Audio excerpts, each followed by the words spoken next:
Buenos días, ¿cómo están, estimados beneficiarios? Estamos ya continuando con las charlas. Estamos ya en nuestra octava charla, ¿sí? De este proyecto que se llama Prestación de Servicio Social Universitario en Orientación Jurídica, promovida por el docente tutor del curso de Responsabilidad Social de nuestra Facultad de Derecho y Humanidades. Bueno, como lo he señalado, esta es nuestra octava charla. ¿Ya? Y desarrollaremos un tema bastante importante, no muy conocido,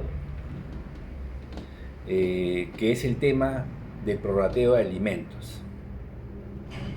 Entonces, muchos se preguntarán, ¿qué es el prorrateo de alimentos? ¿Qué es un prorrateo de alimentos? ¿No? ¿Cómo se come? ¿Cómo se hace?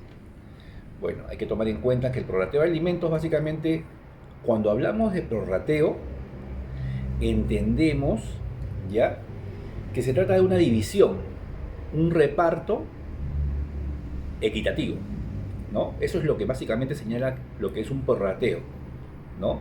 Y bueno, lo que se puede prorratear son bienes, se puede prorratear obligaciones, se pueden prorratear deudas, otras cosas más, ¿no? Tomando en cuenta el porcentaje que le corresponde a cada persona, ¿no? O respetando ese porcentaje. Entonces, tomando en cuenta esa premisa, ya tenemos que entender claramente que el prorrateo de alimentos es una partición equitativa, ¿no?, de el espacio económico o el caudal económico disponible, disponible del obligado para poder satisfacer las necesidades de más de un alimentista, ¿no? Entonces, para que esto se configure, para que exista prorrateo, tiene que existir la concurrencia de más de un alimentista. Yo no voy a prorratear entre uno, ¿no? Tengo que prorratear de dos a más, ¿no? De repente el papá tiene 4 hijos y los 4 hijos necesitan un prorrateo porque a uno le dieron 30, a uno le dieron 20, a uno le dieron 10, a uno, entonces ellos quieren que esto se uniformice, ¿no? Entonces se demanda, cualquiera de ellos puede demandar, ¿no? Eh, con el fin de que se establezca un porcentaje adecuado para cada uno, ¿sí? Entonces ya sabemos más o menos qué es el prorrateo de alimentos, ¿no? Y esto también se condice con la finalidad. ¿Cuál es la finalidad de este proceso? O de este prorrateo de alimentos, ¿no? Entonces, la finalidad ha sido establecida ya por el Tribunal Constitucional en el expediente 3311-2014, Tacna, ¿no?, donde señala que la finalidad del proceso de prorrateo de alimentos es que cuando la obligación alimentaria exceda el 60% de las remuneraciones, se proceda a distribuir el monto embargable entre los alimentistas de manera proporcional. Eso ya lo estableció el Tribunal Constitucional, ¿no? Y es precedente vinculante para este tipo de procesos. Entonces, sabemos qué es el prorrateo y cuál es su finalidad, ¿no? Entonces ya lo tenemos clarísimo. ¿Es posible la demanda? ¿Cuándo se puede pedir prorrateo? Aquí es donde viene la parte normativa. El artículo 95 del Código de los Niños y Adolescentes indica lo siguiente: la obligación alimentaria puede ser prorrateada entre los obligados si es que, a criterio del juez, aquellos sean materialmente impedidos para cumplir dicha obligación de forma individual. En este caso, los obligados pueden acordar el prorrateo mediante conciliación convocada por el responsable. Esta será puesta en conocimiento del juez para su aprobación. Aquí viene: la acción de prorrateo también puede ser iniciada por los acreedores alimentarios, en caso de que el pago de la pensión alimentaria resulte inejecutable. Entonces, creo que está clarísima la norma esta última parte de la norma dice que la acción de prorrateo también puede ser presentada por cualquiera de los alimentistas y cuando vean que el porcentaje que les corresponde sea inejecutable. Es decir, lo que yo les decía, a uno le dan el 30, a otro le dan el 20, a otro le dan el 10, y al cuarto le dan otro 20 más. Si sumamos todo es el 80%, ¿no? Y ustedes saben que el monto afectable o embargable de los ingresos del sueldo del obligado no puede exceder al 60%, ¿no? Entonces, bajo esa premisa, a los cuatro tendría que acomodársele dentro del 60% en base al porcentaje y a la proporción que el juez establezca. Ahora bien, ¿quién es el juez llamado por ley? ¿Quién es el juez que va a definir la pensión de alimentos? Entonces, el artículo 96 del Código de los Niños y Adolescentes indica: el juez de paz letrado es competente para conocer la demanda de procesos de fijación, aumento, reducción, extinción o prorrateo de alimentos, sin prejuicio de la cuantía de la pensión, la edad o la prueba sobre el vínculo familiar, salvo que la pretensión alimentaria se proponga accesoriamente a otras pretensiones, ¿no? Dígase un divorcio u otro. Entonces, el juez llamado por ley es el juez de paz letrado. Puede ser cualquier juez de paz letrado, tomando en cuenta que, ¿no?, que el tema de territorial es accesorio, ¿no? Y al mismo tiempo la persona que demanda puede decidir, ¿no?, si demandar en el domicilio del demandado, ¿no?, o en el domicilio donde uno vive, ¿no? Es facultativo. No puede ser cualquier juez. En este caso, la competencia por territorio y hasta de repente por especialidad corresponde a otro juez. Imagínense, ¿ya? El artículo 570 del Código Procesal Civil indica: cuando se demanda prorrateo de alimentos, corresponde conocer del proceso al juez que realizó el primer emplazamiento. Mientras se tramita el proceso de prorrateo, el juez puede señalar provisionalmente a pedido de parte las porciones que debe perseguir cada demandante de la renta afectada. Entonces, como ya les dije, ¿puedo demandar en cualquier lugar? No. La norma ya ha establecido que tengo que demandar, ¿ya?, en el juzgado, ¿ya?, y ante el juez que hizo el primer emplazamiento. Pero ¿de qué hablamos con primer emplazamiento? Es decir, si son 3 hijos, los 3 hijos tienen un procesos judiciales cada quien por su lado. Tengo que demandar en el primer juzgado donde se llevó a cabo un proceso de alimentos. De repente del hijo mayor, del hijo intermedio, dependiendo de quién haya demandado primero. Ante ese juzgado tengo que demandar el prorrateo de alimentos. De repente este hijo vive en provincias, se tendrá que hacer en provincias porque la norma es precisa, ¿ok? Luego, ¿cómo puedo definir yo el prorrateo?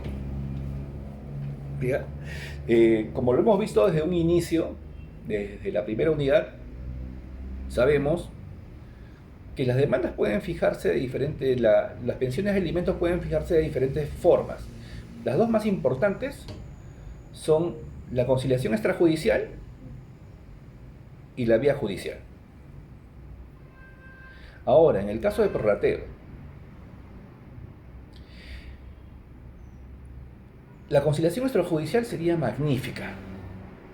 Si se pueden juntar los 3 alimentistas o sus representantes, las 3 madres con el papá, pero es un caso recontra difícil. Yo diría que casi imposible, ¿no? Es muy, muy difícil. Entonces, ante esa imposibilidad casi nula, esa posibilidad casi nula, se recurre normalmente a la vía judicial, que es la que más se utiliza para el caso de los prorrateos, ¿no? Entonces, como ya le dije, se presenta ante el juez de paz letrado.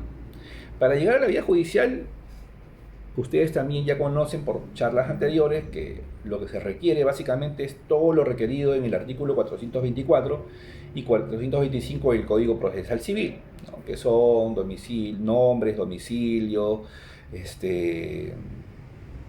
de repente presentar el petitorio claro y preciso y otras cosas más, que es lo normal, ¿no? Presentarlo por escrito, ¿no? Además, hay que presentar también las actas de nacimiento para que demuestren el vínculo familiar, y adicionalmente se tiene que presentar ciertas cosas en estos procesos de prorrateo, ¿no? Uno, se debe presentar copias certificadas de las sentencias que fijó alimentos respecto al solicitante. Por ejemplo, yo soy uno de los hijos, tengo que presentar mi copia de sentencia, ¿no? Luego, tengo que presentar documentos que acrediten la existencia de otros procesos de alimentos. De repente no copia certificada, porque de repente no me van a dar copia certificada, porque yo sería un tercero al final del proceso. Pero presentar alguna muestra, ¿no? Una copia del seguimiento, una impresión de seguimiento, una constancia de seguimiento del expediente, ¿no? Donde se puede acreditar la ubicación, básicamente, ¿no? En qué juzgado está, cuál es el número de expediente, quién es el secretario, ¿no? Para que en su momento se pueda hacer, de repente, solicitar un informe, ¿no? Mediante oficio, ¿no? Y como ya se señaló, esto tiene que ser presentado ante el juzgado que conoció el primer emplazamiento, ¿no? Es decir, el que conoció la primera demanda de alimentos, de entre los que se va a prorratear. ¿Y quién es el que debe de presentar la demanda de prorrateo? La acción corresponde a cualquiera de los hijos. No tiene que ser el primero, el segundo o el tercero. Cualquiera de ellos puede solicitar el prorrateo de alimentos cuando ve que su derecho es afectado, ¿no? Normalmente casi siempre es el último, ¿no? Porque el primero de repente le dan 30, al segundo le dan también otros 30, y el tercero también le dan 30, y el tercero ya no accede al descuento, ¿no? Es decir, que, por ejemplo, la persona gana 1.000 soles, y lo máximo que se le puede embargar son 600 soles. Un hijo se lleva 300, otro se lleva 300, y el tercero le dice, ¿sabe qué? No, ya. Solamente puedo embargar 600 soles y lo tuyo no se puede, no es posible. En ese caso, este alimentiza por intermedio de su representante, ¿no? O si es el cónyuge con incapacidad, o es el padre, ¿no? Adulto mayor de 65, puede solicitar el prorrateo de alimentos, ¿ok? Siempre y cuando tenga ya establecida una pensión, ojo. Eso también es importante. Todos tienen que tener ya establecida una pensión alimentaria. Es decir, que ya debe existir una pensión. Bueno, luego el juzgado, una vez que tiene por presentada la demanda, citará una audiencia única, como es en los procesos relacionados a los alimentos. Si no hay conciliación, evaluará y actuará las pruebas, ¿no? Después emitirá una sentencia de acuerdo a ley, ¿no? Utilizando las máximas de experiencia, por supuesto, y estableciendo el monto prorrateable en las proporciones que el juzgado crea más conveniente, ¿no? Tiene que evaluar muchas cosas. Si todos los alimentistas tienen la misma condición de salud, la misma condición de vulnerabilidad, si tienen mayores necesidades por algún tipo de enfermedad, etc., ¿no? Entonces, de acuerdo a eso, ellos establecerán una proporción, ¿no? Y emitirá una sentencia, como le digo, arreglada de derecho. Esta sentencia también puede ser recurrida a segunda instancia, ¿no? Al juzgado de familia. y después de eso que quede consentida, cumplirá todos sus efectos, ¿no? Y se ejecutará. Bueno, eso básicamente es lo que es el proceso de prorrateo. Espero que haber resuelto alguna de sus dudas, ¿no? Voy a responder algunas preguntas. A ver, Carol nos señala, ¿puede un hijo mayor de 18 años solicitar también el prorrateo? Y la respuesta es claro que sí. Como ya lo hemos señalado en la charla anterior, los hijos mayores de 18 años pueden solicitar pensión de alimentos, claro que sí. Sin embargo, es importante aclarar que esta pensión de alimentos para hijos mayores de edad es solamente para el caso de adultos, hijos adultos con incapacidad, ¿no? Para poder velar por su propia subsistencia, y dos, para hijos adultos que siguen estudios superiores exitosos, ¿ok? Solamente en esos casos, ¿ya? Pueden estos hijos solicitar el prorrateo, ¿no? Cuando ya tengan una sentencia definitiva. Ambos casos, como saben, tienen que ser debidamente acreditados. Y una segunda pregunta, Silvia nos dice, ¿sobre qué monto máximo es posible prorratear? Como ya lo estuve señalando en todo nuestra charla, y voy a señalar lo siguiente, ¿ya? El Código Procesal Civil, ¿ya? En el artículo 648, inciso 6, que señala bienes inembargables, establece el monto máximo sobre el cual puede afectarse los ingresos o los sueldos, ¿no? Dice lo siguiente, ¿no? Inciso 6. Las remuneraciones y pensiones cuando no excedan de 5 unidades de referencia procesal, el exceso es embargable hasta en una tercera parte. Y este es el último párrafo. Cuando se trata de garantizar obligaciones alimentarias, el embargo procederá hasta el 60% del total de los ingresos, con la sola deducción de los descuentos establecidos por ley. Entonces, aquí está clarísimo que el monto de afectación máximo para unos ingresos, un sueldo, una remuneración del obligado es el 60%. Eso tiene que dividirse o prorratearse, como se señala, entre todos los alimentistas. No puedo decir 61%, ya no importa, 63%, casi es imperceptible. No, el máximo es el 60%, entre todos. ¿Sí? Listo. Espero haber resuelto sus dudas. Les agradezco mucho ya por la atención y hasta la siguiente charla. ¿Sí? Gracias. Cuídense.